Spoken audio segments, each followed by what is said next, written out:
Welcome, everyone. We're just going to wait until the numbers start trickling in a bit before we get started.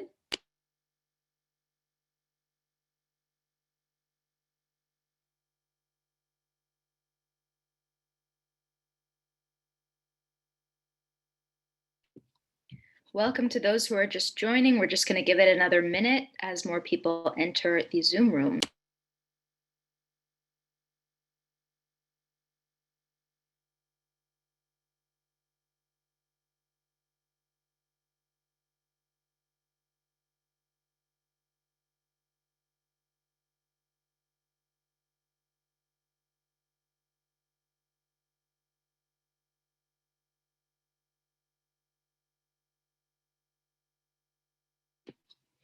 Hi, everyone. Welcome to our webinar entitled After Trump, a Look at East Jerusalem. My name is Abby Kirschbaum, and I'm the Assistant Director of Public Engagement at J Street.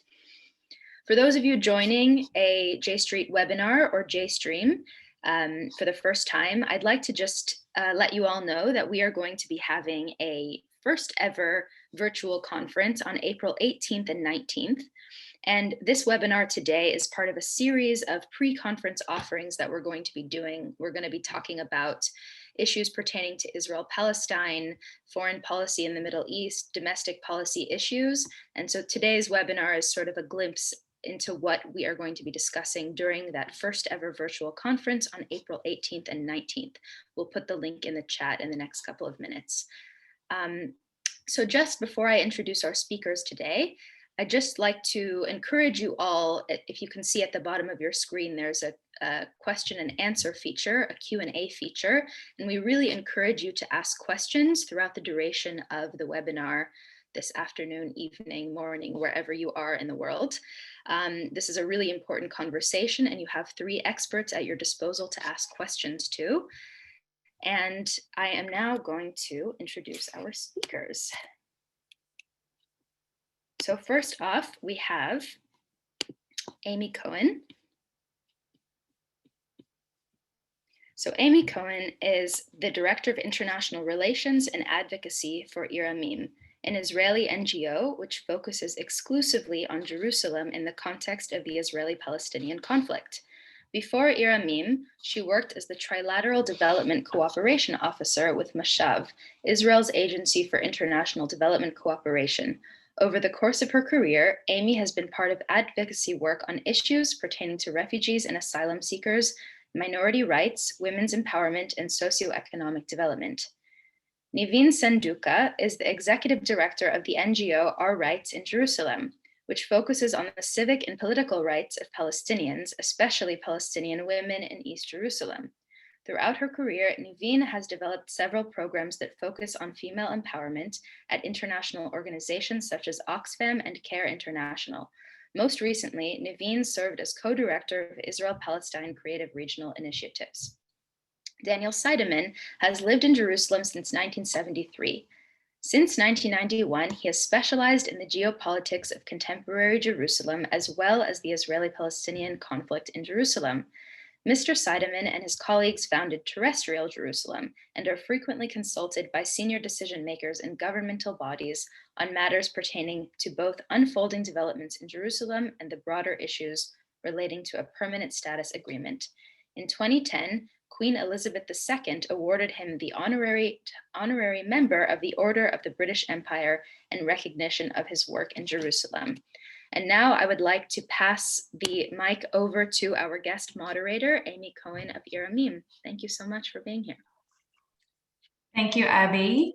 Hi, good morning and good afternoon to those who have joined us stateside and from other areas of that part of the world. And of course, good evening to those who have joined us from this side of the globe. I want to thank Abby and J Street for hosting this webinar, and thank you all for joining us today. As Amy mentioned, my name is Amy Cohen, and I am the Director of International Relations and Advocacy for Amim.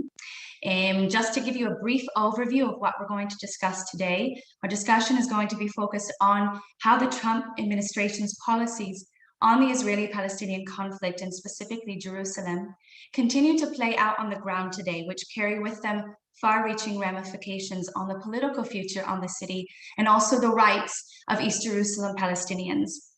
We will then also explore pragmatic steps that the Biden administration could take in order to reverse the outcomes of his predecessor's policies.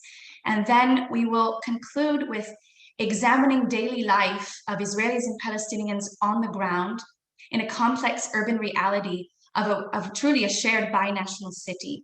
And so to give a brief introduction, I want to start by saying that Jerusalem is both a microcosm of the conflict and also lies at the heart of the conflict, constituting a long-standing final status issue in the framework of the Israeli-Palestinian peace negotiations.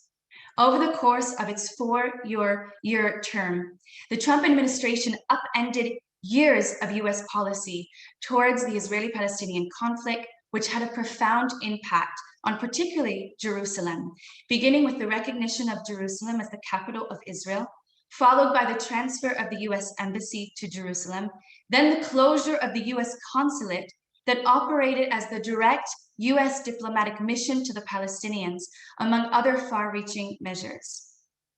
These moves then culminated in the publication of the Trump Mideast so-called peace plan in January 2020, which tacitly recognized Israeli sovereignty over East Jerusalem for the first time and legitimized the settlement enterprise, while essentially affording Israel carte blanche to accelerate measures of Palestinian displacement. This affirmation of sovereignty over East Jerusalem immediately emboldened the Israeli government to carry out series of unilateral measures of settlement expansion in some of the most politically sensitive locations in East Jerusalem and its vicinity, which have long remained international red lines due to their lethal impact on the viability of a two-state framework. Some of these measures were advanced just hours before President Biden was sworn into office, the details of which my colleagues will delve into.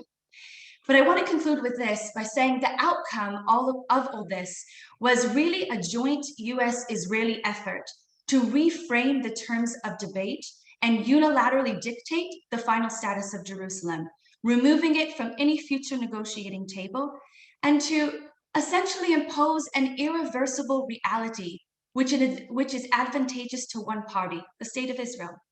And the totality of these measures was the further entrenchment of Israeli hegemony over East Jerusalem, moves towards de facto annexation of Greater Jerusalem, which are the three large blocks of settlements around Jerusalem, Ma'ale Adumim, Gush Etzion, and Givat Ze'ev, wide-scale Palestinian human rights violations, and the erosion of the necessary conditions for any viable independent Palestinian state to arise with East Jerusalem as its capital. As former US ambassador to Israel, David Freeman himself confirmed in the waning days of his post in Israel, he said, and I quote, "There's no going back on what we've been able to do. We've changed the narrative dramatically." So on that note, before we delve into these complex issues that we're here to discuss, I want to ask Nivine to give just a brief overview of the current status of East Jerusalem and its Palestinian residents to help us segue into the topics at hand. Nivine, I'm giving the floor to you now. Sure. Thank you, dear. Good evening, everybody, and hello to those of you joining from the United States. It's a privilege and an honor to be with you again on J Street and to talk to you. I'm looking forward for this very interesting discussion. Well, I'm Nivine, and I live actually in East Jerusalem, and I was asked to give a brief of the situation over there.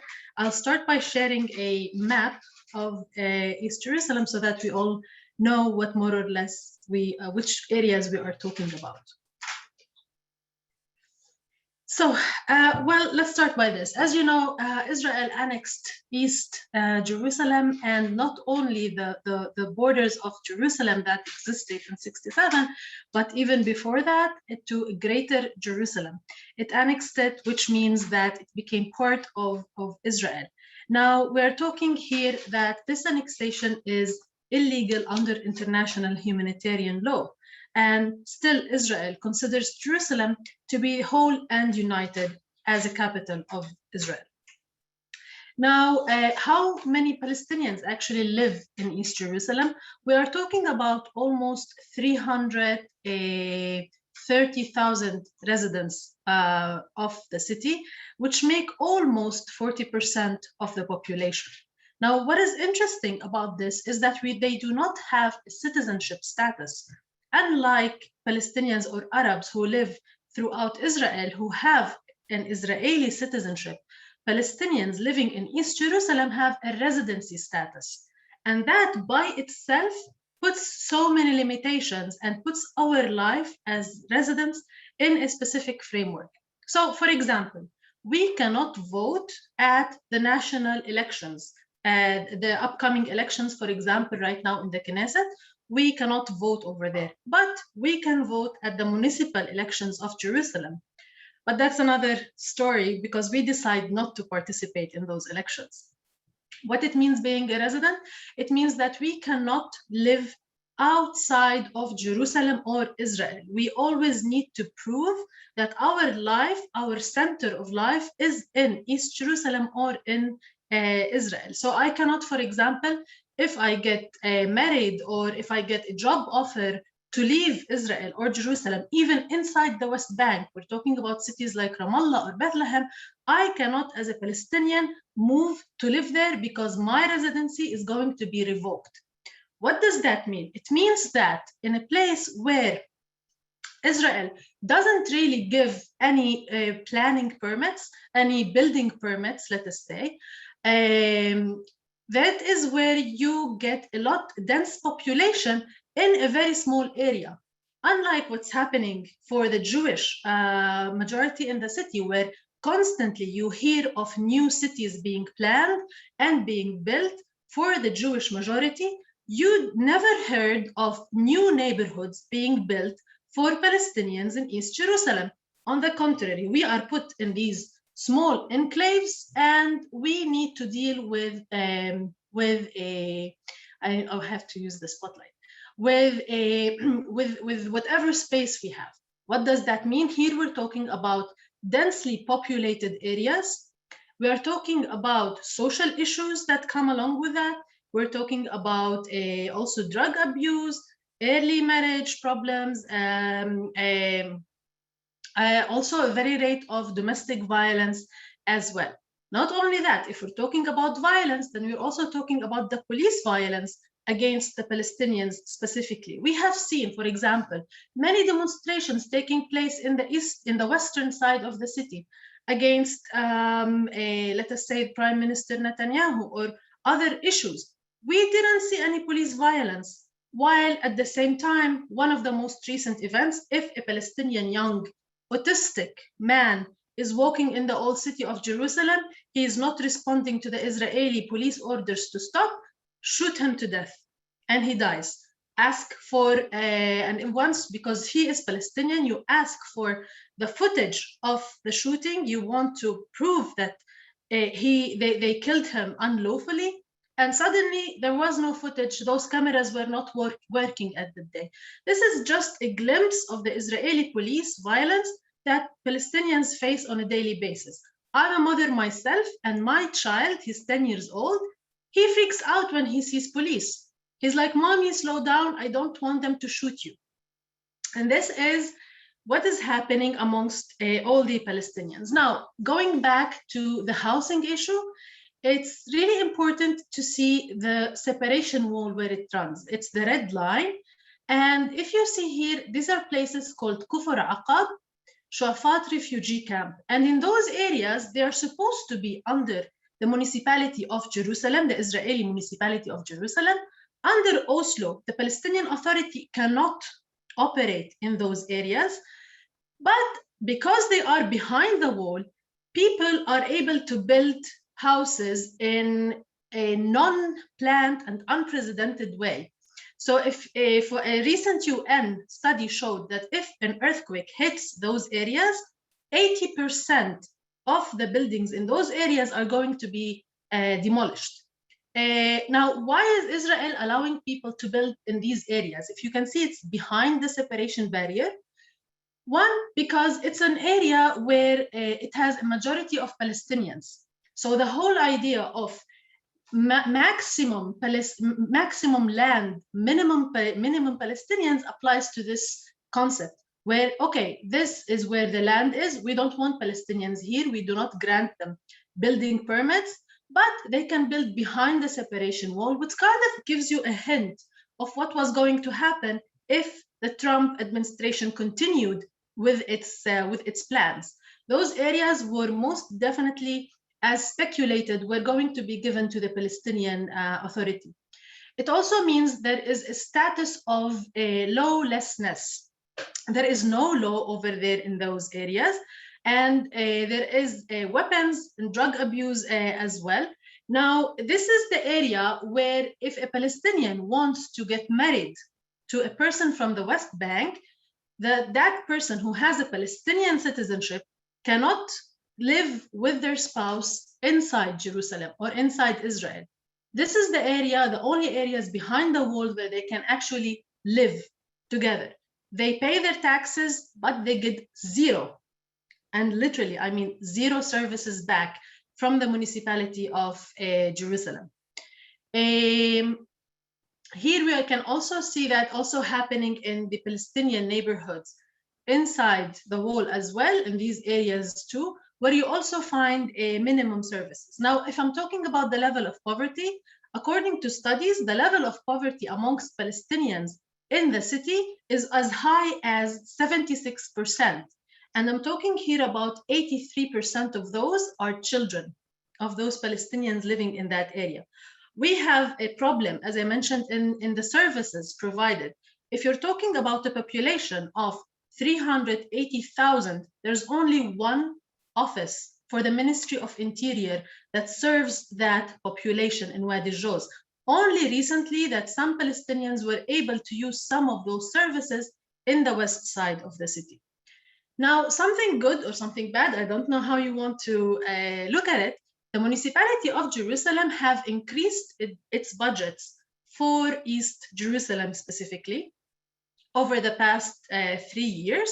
And we can see that by building more classrooms and more classes and schools for children. I don't know if I have enough time to dig a little bit deeper, but I tried to give a glimpse of the whole situation. Thank you so much, Nivine. That was very informative and illuminating, and it serves as a profound transition into the next question, which is regarding the actual impact of the Trump administration's policies, and how his now Mideast plan is history, but how these policies are still unfolding on the ground. So I want to pose the second question to Danny. And the question is, while the Trump administration has come and gone, and his Mideast plan, as I said, is history, how are his administration's policies still unfolding, playing out on the ground in East Jerusalem today? And what are their implications on the future of the city and its residents? Can the impact of Trump's policies be reversed, or have they created an irreversible reality? Danny, I would be happy if you responded.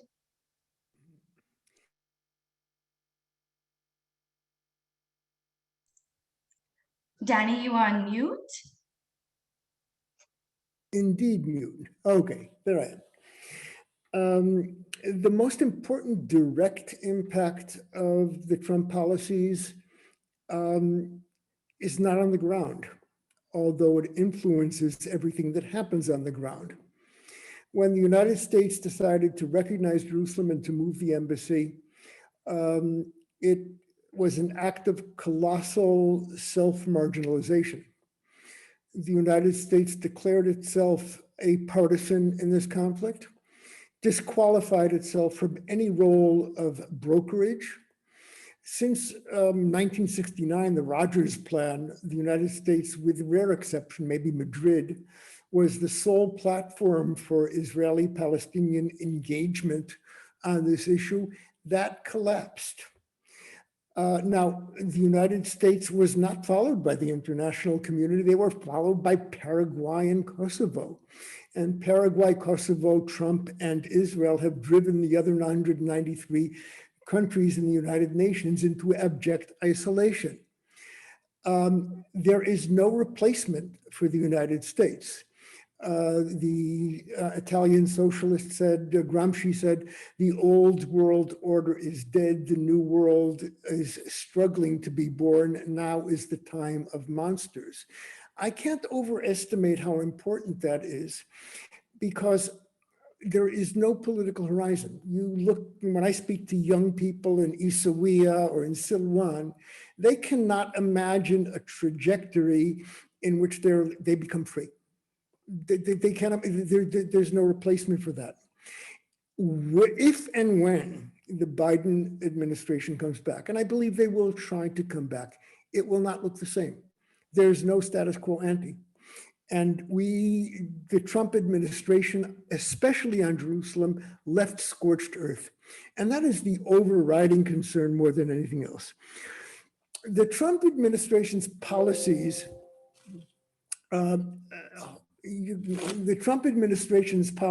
hold on 1 second, I have to do something to make sure my battery doesn't run out. 1 second.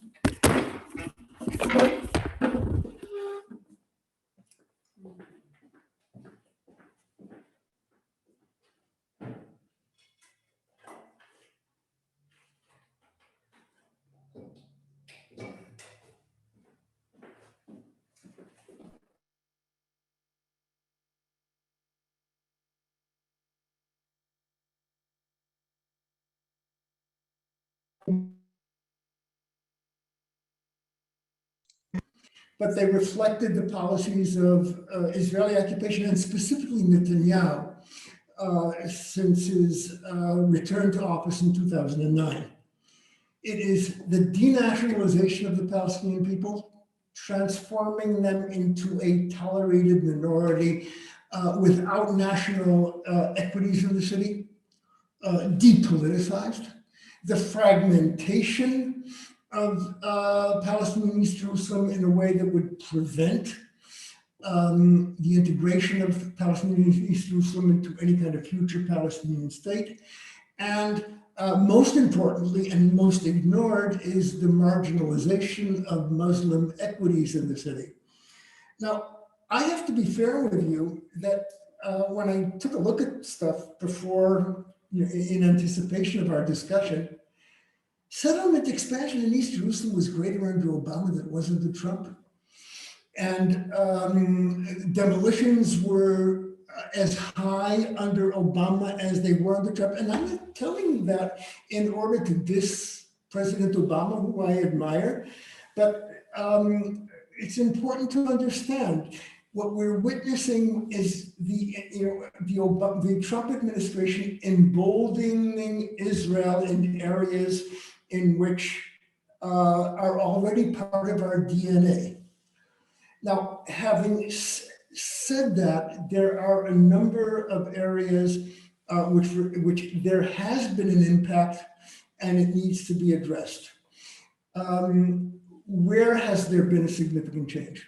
It is now the policy of the United States government that hasn't been walked back. It appears in the Trump plan that the Temple Mount, Haram al-Sharif, is no longer a Muslim place of worship open to the dignified and respectful visits of non-Muslims. It is a shared Jewish-Muslim site. That is a radical departure from the status quo. It has not been walked back.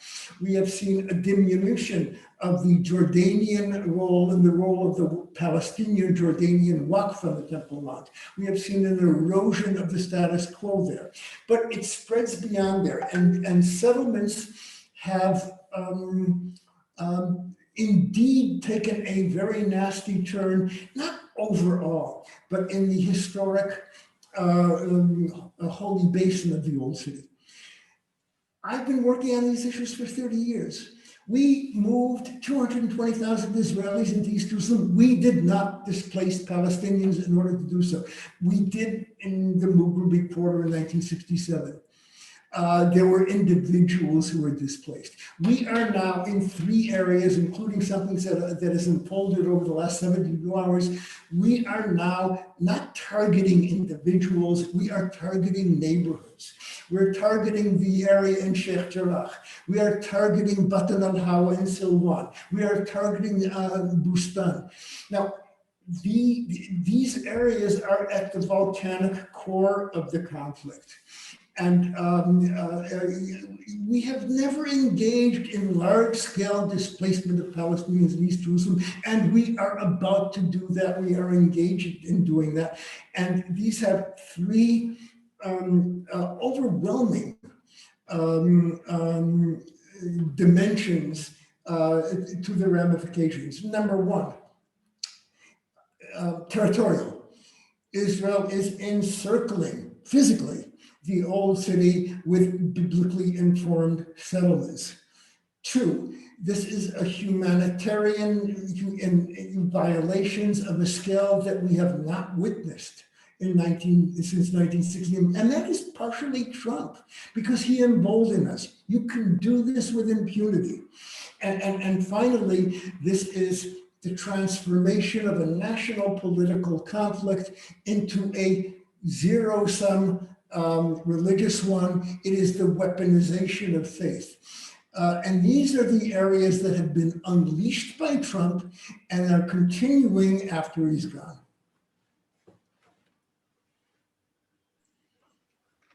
Thank you, Danny, for that bleak picture.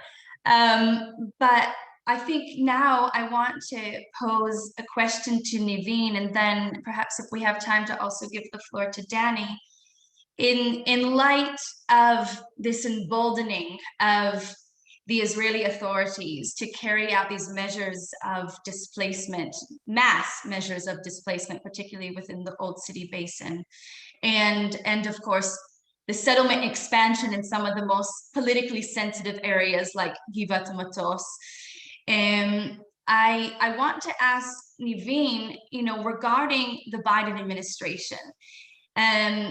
So the Biden administration, as we know, have taken baby steps to repair the damage inflicted by his predecessor's policies, including reiterating support for a 2-state solution, renewing diplomatic ties with Ramallah, and restoring aid to the Palestinians, or in the process of doing that. However, when it comes to Jerusalem, the new administration has made it clear that some of the previous president's policies will remain intact. In particular, recognition of Jerusalem as Israel's capital, including maintaining the US Embassy in Jerusalem. And so I want to ask you, how does this particular decision of the Biden administration really impact the prospect of an agreed resolution based on 2 capitals in the city, or any sort of future resumption of the peace process? And what, in your opinion, are some concrete measures that the Biden White House could take to prevent this creation of a reality that would permanently alter the character and the boundaries and the status of Jerusalem, thus dictating the end game of the conflict? Now, I think you can probably divide that question kind of into 2 parts. What would you recommend for a Biden administration to repair the damage, and then perhaps answer what you think in reality could actually happen, or what the Biden administration will actually end up doing? Yeah, thank you for that question. First of all, I think I was talking to Daniel before we started, and that was like, was the situation any better before the Trump administration?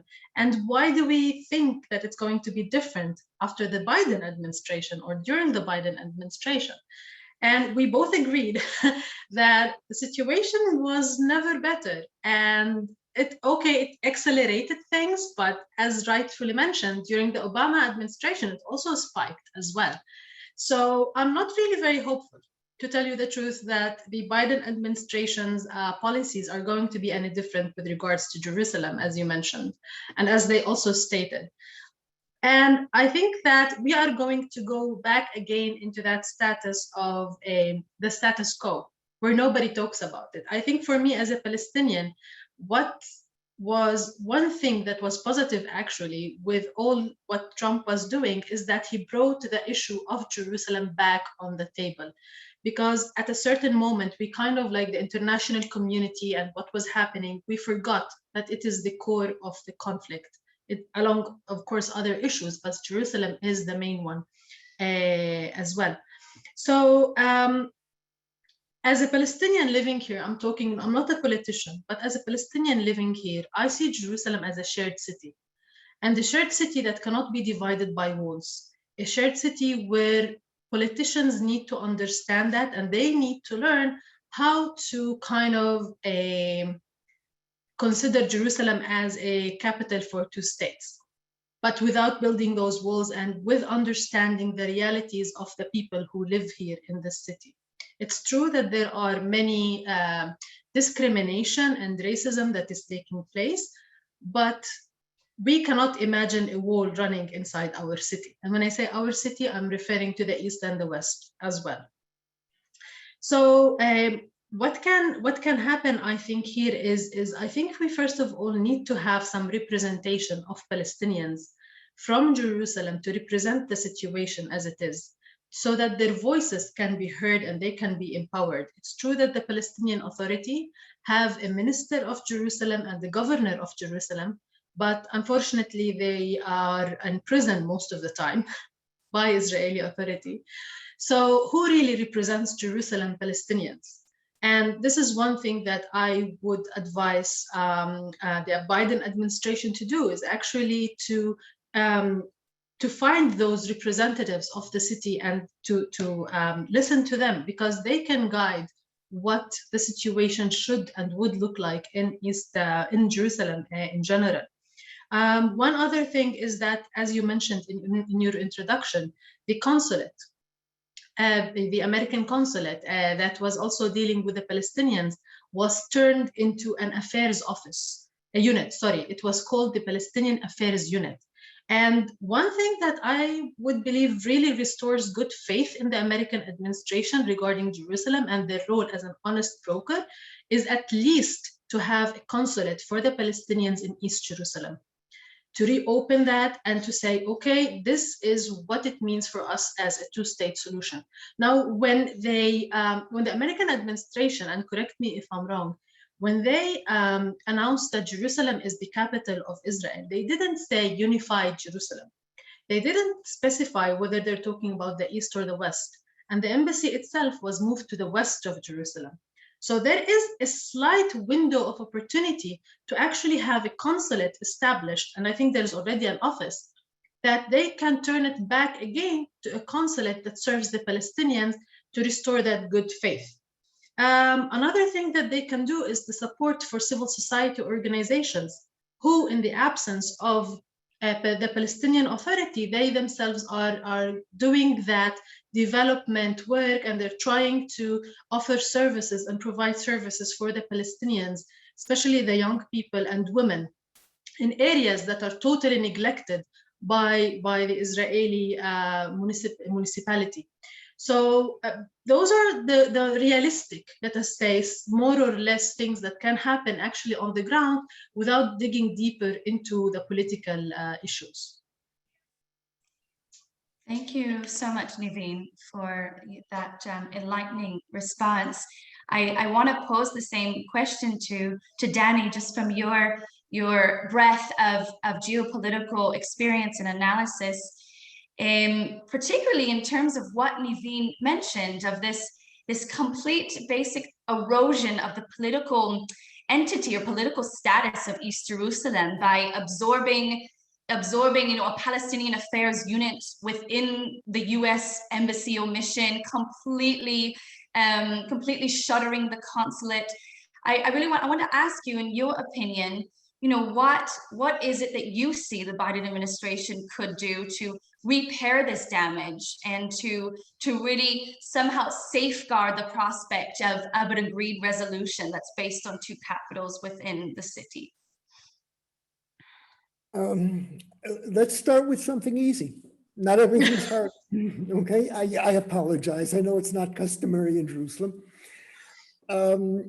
It baffles me why President Biden hasn't put in a phone call to King Abdullah to reestablish the credibility and the validity of the status quo on the Temple Mount Haram al-Sharif. It's not difficult. Why has the United States not reaffirmed what appears in the Israel-Jordanian peace agreement? And that is Jordanian and Jordanian Palestinian custodianship over Haram al-Sharif. I think that had that been done, the crisis in the recent days with Jordan might have unfolded differently. Here, I agree with Nivine completely. The consulate is a symbol. The United States will not be back as a broker until it convincingly puts Jerusalem back on the table as a permanent status issue to be negotiated. And the consulate is a symbol of that, but it's inadequate. I'm going to gossip a bit. I had the rare privilege of taking a couple of American officials out and around in East Jerusalem. You may have heard who they are, David Friedman and Jason Greenblatt. And standing along route number 1, I said, over there to the west is Israeli Jerusalem, over here is East Jerusalem.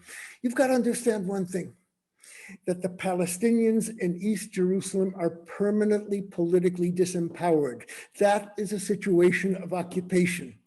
If you do not understand that East Jerusalem and the West Bank and Gaza are occupied, and establish one of your goals, one of your major goals in any political process is to end occupation for the benefit of both peoples, you will not understand this conflict. And if you don't understand the conflict, you won't be able to formulate policy. And you will mislead the president and you will have a train lock. And that's exactly what happened. They didn't disagree with me. They didn't know what the hell I was talking about. The people in the Biden administration know what I'm talking about, but it is still not possible to say the O word. And that means that it is imperative that the United States and others take firm steps to say there are 2 national collectives in East Jerusalem. Each have national and religious equities. There is a parity between the 2. A house divided against itself cannot stand, half occupied and half free. And that can't be done on the cheap. AIPAC will be all over it, but you can't avoid it. It can't be done bloodlessly. Repoliticize Palestinian East Jerusalem and recognizing their equities as a national collective. There is a way coming up that is tailor-made for that. The way back to a credible political process are Palestinian elections for the Palestinian legislative council. Israel has an undertaking to allow that to take place in Jerusalem. Repoliticize East Jerusalem. And finally, more important than anything else, accountability, accountability, accountability. The United States has come out very firmly about going to the ICC.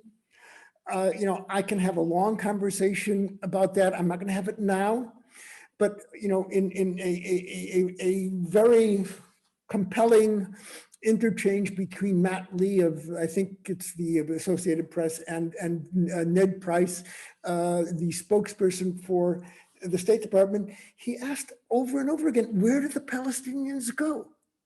Where do they go? Where do the people of Silwan and Sheikh Jarrah and Khan al-Ahmad, where do they go to get judicial relief, to stave off the potential of their displacement? And those who give Israel a pass on that bring us closer to The Hague.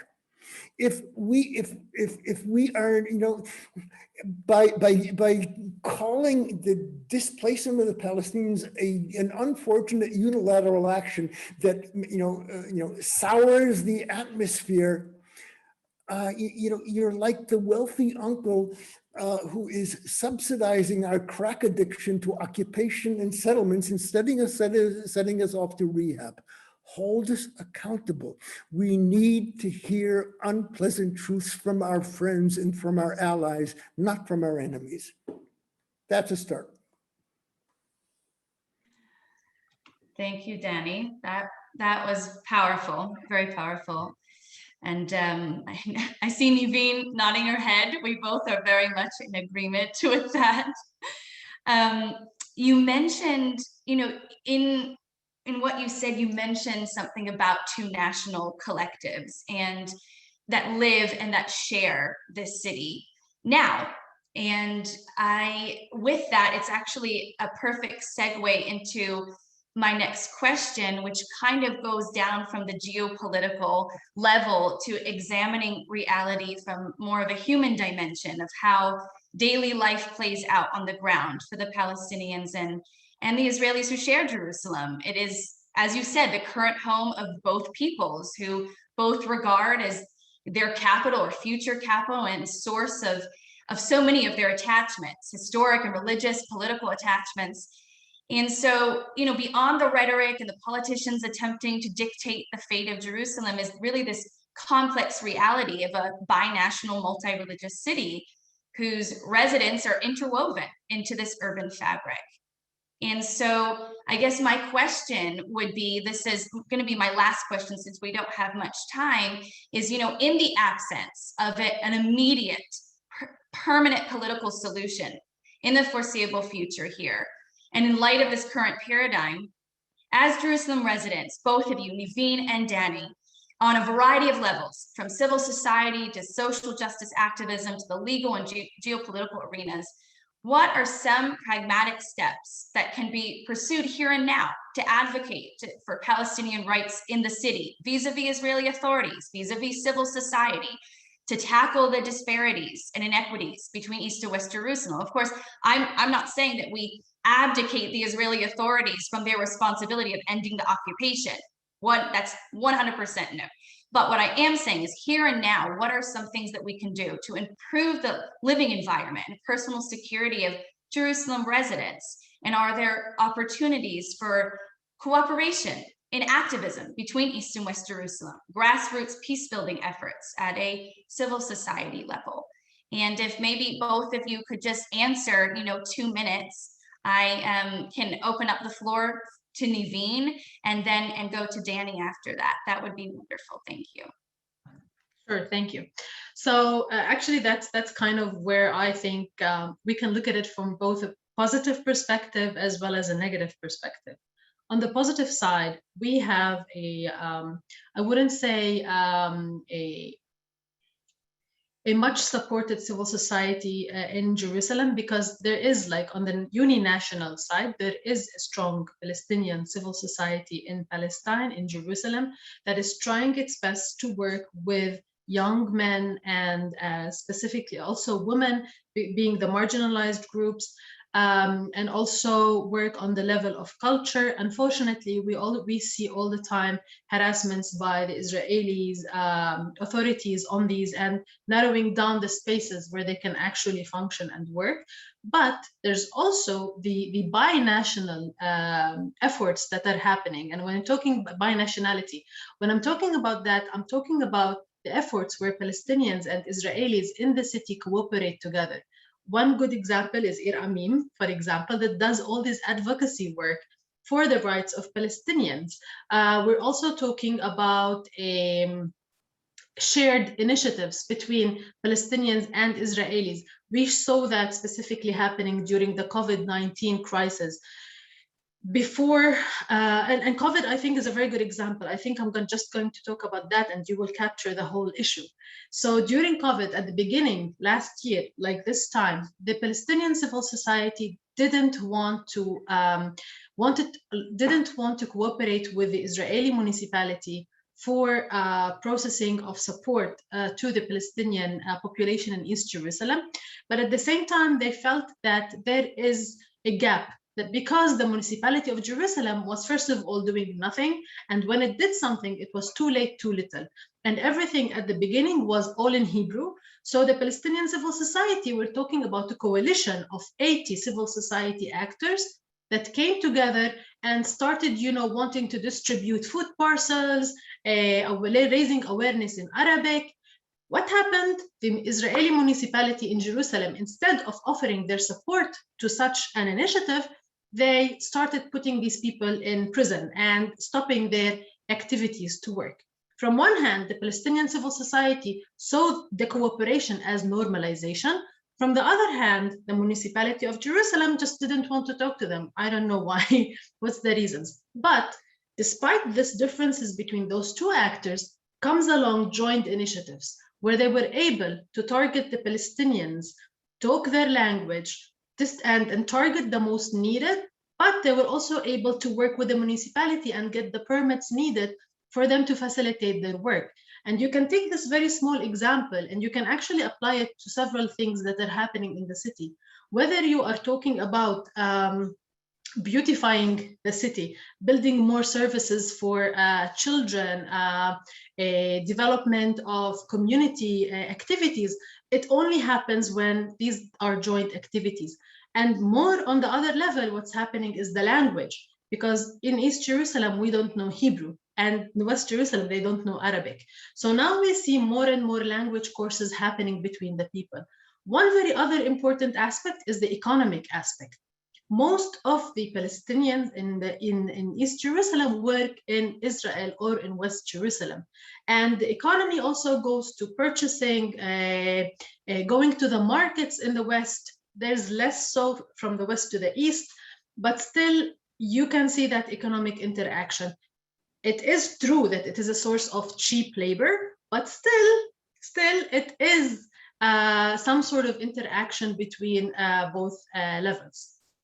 Oh, and I just need to mention that in 2018, just to shake the system and say that we exist, a Palestinian actually ran for the elections of the municipality of elections of Jerusalem as a mayor with a Palestinian list that really wanted to change the system. Imagine if a Palestinian was able to be the mayor of the unified capital of Israel, what that would mean. So actually, by running to those elections, he shook the system and saying that there are 340,000 Palestinians marginalized, don't have a political identity or recognition, and we need to give them power. It's true that he had to withdraw in the last minute, because one of the reasons is that the right wing in Israel, those in Jerusalem, felt threatened by such a Palestinian entity, but also Palestinians themselves didn't welcome that move, and they regarded it as normalization. True, we pay our taxes, even sometimes more than an Israeli citizen would, but we don't want to have anything to do with the municipality, because if we participate in the municipality elections, that means that we are normalizing the situation, and we are actually agreeing that Jerusalem, East Jerusalem specifically, is also part of the capital of Israel. So I'll stop there, but that's what was happening at the level of the people. Thank you, Nivine, so much, especially for your insights, particularly from being so much on the ground in civil society and working in social justice activism. Thank you for that. Danny, I wanted also just give the floor to you to also answer the same question from your opinion. Again, are there opportunities for cooperation and activism and grassroots peace-building efforts at a civil society level to tackle these disparities and inequities? I will try and do this telegraphically. There's not a lot of time. And Nivine, we've just been getting along too well, so I will allow myself the luxury of disagreeing with you this time. Are there opportunities? Marginal and not terribly important. General Shlomo Gazid, who passed away several months ago, was the first military governor of Israel in the West Bank and the head of Israeli intelligence. And he once told me, Danny, I never liked the Oslo agreements because I never knew whether it was a marriage or divorce. The challenge that are confronting the Palestinians and the Israelis are ending occupation. Occupation doesn't end in kumbaya. It doesn't end in Israelis and Palestinians getting along together. It ends in the radical surgery of ending Israeli rule over the Palestinians, ending occupation by means of a border. There's no other way of ending occupation except by means of a border. And What that means is occupation cannot be lubricated. It cannot be reformed. It cannot be fixed. It can only be ended. Now, there are marginal contributions of people to people in civil society, things that are fine. We desperately need mutual humanization, which was destroyed by the Second Intifada on both sides, and civil society contributes to that. In the absence of a political process, you know, it's a whimper, not terribly important. I think that exposing occupation, when it is done jointly by Israelis and Palestinians in places like Silwan and Sheikh Jarrah, amplifies it. But this doesn't end by getting along. It ends by getting rid of one another. And I want to share a society with Palestinians. I would love to share a society, but reconciliation cannot begin until the divorce is completed and the divorce is a border. The day that border goes up, it will unravel. But until there is a level playing field between Israelis and Palestinians, people to people and civil society stuff are going to be marginal. Sorry. Can respond? No, but I don't think we have time to go into that discussion. But can I say one thing? I fully agree with you. Fully agree with you. Occupation needs to end, full stop. But meanwhile, while politicians are doing their work to end the occupation, you have people, you have a life going on. And these people need to consider their daily lives as well until the politicians end the occupation. That's my point. I also agree. Thank you, Nivine and Danny, for really this insightful conversation. We have some questions from the audience since we are running out of time, but I do want to get a few of them in. So the first question that I want to ask, and I can direct this to Nivine, is and I apologize for the noise if it's heard in the background. There is some sort of wild music outside my window. I'll try to speak louder. Should the Palestinians vote in the municipal elections in Jerusalem in order to gain agency or try to influence their own fate? That is a big question. I am a believer, Danny, you might disagree with this, but I am a believer that Palestinians, you already know that, should vote in the municipal elections. Why? Because that is the only way where Palestinians are going to gain agency and to feel empowered and to have recognition. Right now, the representation of Palestinians in East Jerusalem is almost non-existent. The voices of the Palestinians in East Jerusalem are not heard. It's true, again, that we have representatives from the Palestinian Authority, but to what extent do these people actually represent our needs and are able to fulfill those needs as well? They are very symbolic, that's true, much needed, but that's where it stops. What about when you have a person in Palestinians, more and more Palestinians who are in the municipality itself? I'm pretty sure they're going to influence the decisions, like, for example, the ones happening in Sheikh Jarrah right now, when a whole neighborhood is being evicted. I'm pretty sure if you have Palestinians in the municipality, such decisions more or less are going to be questioned and held accountable for. But yeah, and another aspect to it, as long as we as Palestinians pay our taxes, we need to get rights. This is the concept we need to understand, away from politics, away from one state, 2 states, 10 states, whatever. You pay taxes, you get services. Right now, we don't have that. There's something missing. And in order to have that, we need to have that representation in the municipality. Daniel, I know you might disagree with that. Yeah, it's not my position to disagree. Before the last election, a very senior Israeli left-wing minister said, how do we get the Palestinians to vote in East Jerusalem? I said, why the hell do you think it's any of your business? We're white, privileged Ashkenazi males. Come on, it's a to them. It's none of our business, but I am an observer. And as an observer, I want to 98.5% of the Palestinians in East Jerusalem disagree with you in Nivine because there was a 1.5% voter turnout. Those are the facts. And nobody stopped them. Nobody stopped them from voting. That's number one. Number two, my interpretation as an observer with humility. There are two poles to Palestinian existence in East Jerusalem. One is to resist, and the other is to adapt. And that's fine. That's the only way you can survive. Having said that, the rules of engagement are, and I'm saying this as an observer, I'm not preaching something. We Palestinians will accept any entitlement extended to us by Israel unless it requires us to barter in our national identity. We do not trade in our national identity. And over the last 53 years, and I've observed these elections, my Palestinian friends, and I believe a majority of Palestinians, said, for us to vote in the municipal elections would be to trade our national identity in exchange for material benefits. We're not going to do it. I don't see that changing quickly. Well, I have to say, first of all, a majority of the Palestinians in East Jerusalem don't even have the knowledge that they are able to vote in municipality elections. That's one.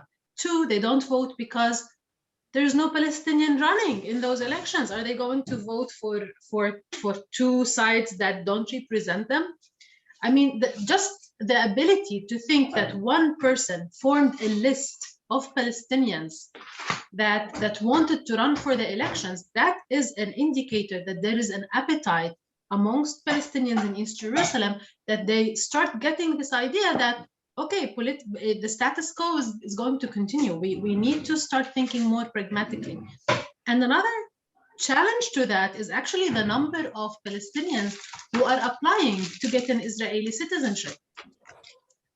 It's increasing. The role is, if you actually go today to apply for an Israeli citizenship at that one office in East Jerusalem, you are going to get your turn to just put in your application after a year and a half to 2 years.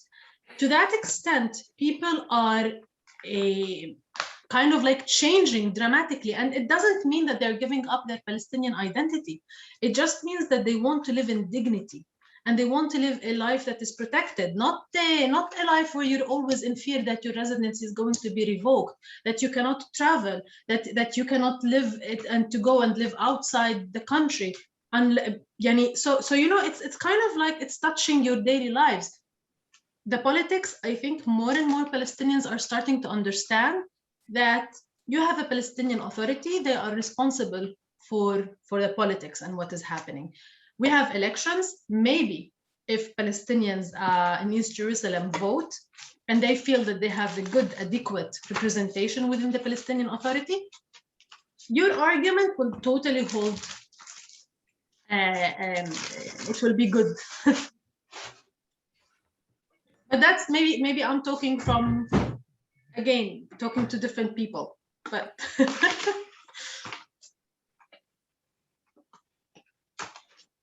So I think we have time for maybe one more question, just because it's around, our time, almost 10 o'clock. So the last question is, other than, this is again from the audience, other than contributing money to NGOs, what can foreigners and foreign governments do to counter ongoing displacement measures and everything else that we had discussed here within East Jerusalem? What are some actual pragmatic measures that they could take? Danny, could you take this question? Yeah. Probably 5 years ago, I spent an interesting Shabbat afternoon with my daughter going out and around with a couple of guests from the United States. One was the late John McCain and the other was Lindsey Graham. I hang out with interesting people. And initially they were extremely suspicious, but they engaged, both of them. And at the end, John McCain asked me, "What do you want from us?" I said, look, I don't expect you to support my positions after spending a couple of hours, 3 hours on a Shabbat afternoon with me. I'm not asking for allocation of funds. I'm not asking you to pass a resolution. But you know that the conversation that we had on the geopolitical and religious realities of Jerusalem, which I think we will agree was a very spirited and interesting conversation, would be politically suicidal in Washington. You are the member of the most prestigious club on the planet. You guys are senators, and you've allowed yourself to be bullied into the parallel universe of a non-existent United Jerusalem. The sands are shifting. And there is a willingness to engage, especially among the younger generation, but not only. And in the American Jewish community, and J Street has fulfilled an enormously important role in this, but also in the general public. Give breathing space to the politicians to engage on this. Take them out of the force field of AIPAC. Allow for an intelligent conversation on Jerusalem to begin that is not based on myth. Empower them to engage Israel when we're doing things that border on war crime. I'm sorry.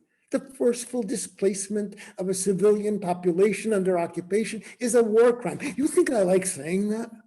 I'm an Israeli, I'm a Zionist, I'm a major retired in the Israeli army. I don't like that. Give politicians the breathing space to speak honestly and to engage us. No greater contribution than that. Thank you so much, Danny. Since it's already in Israel, it is already 10:03, and so I'm sure on the state side it's also 4:03. So we need to be closing up. But I first and foremost want to thank the speakers for providing us with really the insights and just really profound perspectives. It was very illuminating, and thank you all of us who have joined us, the audience from around the world, from the States and here in Europe. And I hope this session was enlightening and informative and gave you a better understanding into the political and social complexities of East Jerusalem. And hopefully you could have found some positive elements within there, because it is it's a very difficult environment and there are difficult topics to discuss. But we hope that there is something that you could grasp that's actually positive, and some pragmatic measures to take, to encourage your governments and foreign bodies to get involved and to put the pressure that we need in order to facilitate some sort of resumption of a peace process and really to end the occupation. So with that, I just want to give it over to Abby from J Street to close us off. And thank you again for joining us. Thank you, Amy. I'm just going to offer a few more words of gratitude on behalf of J Street. Thank you so much to Danny, Nivine, and Amy for such a thoughtful, interesting, compelling session. I just want to again encourage people on the call to register for our first ever virtual conference on April 18th and 19th, where you can have more insightful, compelling, engaging conversations such as this. And again, thank you so much, everyone, for being part of this conversation.